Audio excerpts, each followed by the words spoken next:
Okay, as I mentioned in some of the other videos about barbering, it's when a bird actually plucks from the stem of the feather. It's not really plucking, it's breaking. And at this very moment, I'm trying to remain very, very calm with my voice, but I feel like crying.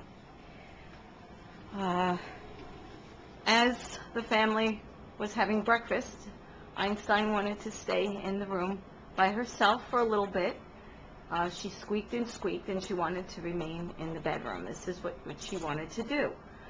We found one of her red feathers on the floor of the cage this morning, and one yesterday. We just found this. When we came back into the bedroom,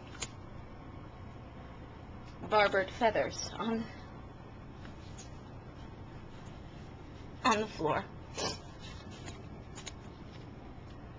And when you look up at her, you can see she basically, stay calm, Einstein, only has 2 feathers left on her tail. Okay, Einstein. Which means her ability to fly has just gone out the window, and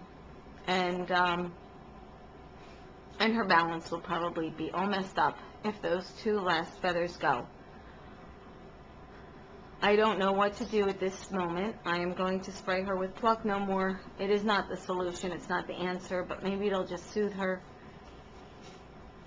What's a little shocking to me is that we gave her chamomile tea this morning. She didn't drink all of it. I don't know what to do with this bird. She was doing so well. She was a plucked bird, like a Cornish game hen, a year ago. She gained all her feathers back, except on her chest, and she was flying again from room to room, brilliantly flying. And now this. So she's a very delicate bird at the moment. If the macaw comes and knocks her off the perch, she's going to go down.